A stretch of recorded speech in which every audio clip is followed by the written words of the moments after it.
नमस्कार दोस्तों, मैं अरविंद अपने YouTube चैनल त्रिशूल पर एक नए वीडियो के साथ। और आज हम बात करेंगे गाय के बारे में। लेकिन आगे बढ़ने से पहले मैं आप लोगों से निवेदन करूंगा कि यदि अभी तक आप लोग हमारे चैनल को सब्सक्राइब नहीं किए हैं तो कृपया सब्सक्राइब कर दीजिए और साथ ही साथ बेल आइकन को भी दबा दीजिए, जिससे जब भी मैं कोई नया वीडियो अपलोड करूं तो उसका नोटिफिकेशन आप लोगों तक पहुंचे। भारतीय संस्कृति में वैदिक काल से ही गाय का बहुत महत्व रहा है। हिंदू धर्म में गाय बहुत ही पवित्र मानी जाती है, इसलिए हिंदू गाय को गौ माता कहते हैं और इसकी हत्या महापातक पापों में की जाती है। ऐसी मान्यताएं हैं कि समुद्र मंथन के दौरान धरती पर गाय की उत्पत्ति हुई। हमारे शास्त्रों में गाय को पूजनीय बताया गया है, इसलिए हमारे घर जब रोटी बनाते हैं तो पहली रोटी गाय की होती है। भागवत पुराण के अनुसार सागर मंथन से 5 दिव्य गाय निकली, जिनका नाम नंदा, सुभद्रा, सुरभ, सुशीला और बहुला था, जिसमें सुरभ गाय ब्रह्मा जी ने लेकर ऋषियों को दे दिए ताकि उससे दिव्य अमृत पंचगव्य का उपयोग हवन, यज्ञ, आध्यात्मिक अनुष्ठानों और मानवता के कल्याण के लिए किया जा सके। भारतीय गायों को पहचानने के लिए इनकी 2 विशेषता होती है। पहली, इनके सुंदर कुबड़ होते हैं और दूसरी, उनकी पीठ पर और गर्दन के नीचे त्वचा का झुकाव होता है। भारत में गाय की लगभग 30 से अधिक नस्लें पाई जाती हैं, जिसमें साहिवाल जात की गाय होती है, सिंधी जात की गाय होती है, हरियाणा आदि। विदेशी नस्लों की गाय जो होती हैं, इनको अंग्रेजी में काऊ कहते हैं, उनकी उत्पत्ति उरुस नामक जंगली जानवर से हुई है।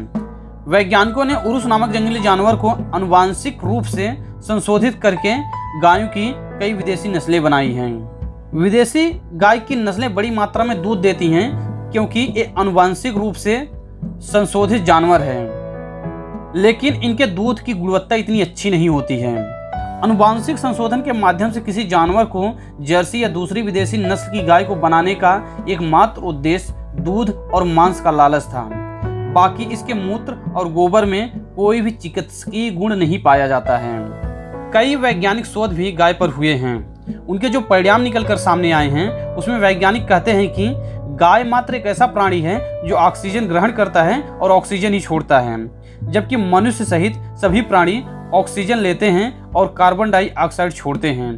पेड़ और पौधे ठीक इसका उल्टा करते हैं। गाय की पीठ पर रीढ़ की हड्डी में स्थित सूर्य केतु स्नायु हानिकारक विकिरण को रोककर वातावरण को स्वच्छ बनाता है।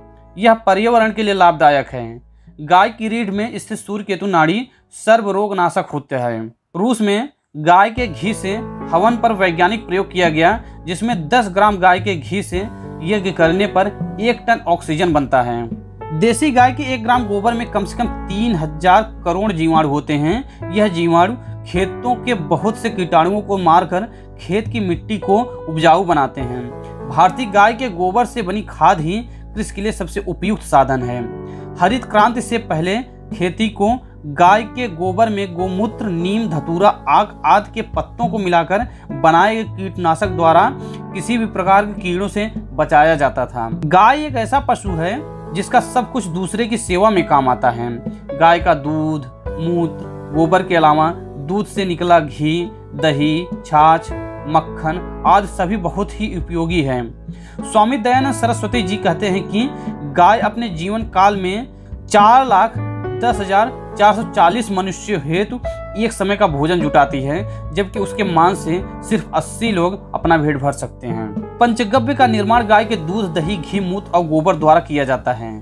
पंचगव्य कई रोगों में लाभदायक है। पंचगव्य द्वारा शरीर की रोग निरोधक क्षमता को बढ़ाकर रोगों को दूर किया जाता है। पंचगव्य से गुजरात के वलसाड नामक स्थान के नजदीक कैंसर अस्पताल में 3000 से अधिक रोगियों का इलाज हो चुका है। पंचगव्य के कैंसर नाशक प्रभावों पर अमेरिका से पेटेंट भारत ने प्राप्त किए हैं। ये रेडियोधर्मिता को भी सोख लेता है। गाय के गोबर के कंडे से धुआं करने पर कीटाणु, मच्छर सब भाग जाते हैं तथा दुर्गंध का नाश हो जाता है।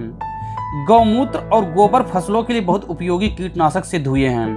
कीटनाशक के रूप में गौमूत्र और गोबर के इस्तेमाल के लिए अनुसंधान केंद्र खोले जा सकते हैं, क्योंकि इनमें रासायनिक उर्वरकों के दुष्प्रभावों के बिना खेतिहर उत्पादन बढ़ाने की अद्भुत क्षमता है। गाय के गोबर का चर्म रोगों में उपचार का महत्व सबको पता है। प्राचीन काल में मकानों की दीवारों और भूमि को गाय के गोबर से लिपा पोता जाता था। घरों पर परजीवियों, मच्छर और कीटाणुओं के हमले को रोकता था। तो दोस्तों आज के वीडियो में बस इतना ही। अगर आपको हमारा यह वीडियो पसंद आया है कृपया लाइक कीजिए और ज़्यादा से ज़्यादा शेयर कीजिए। धन्यवाद।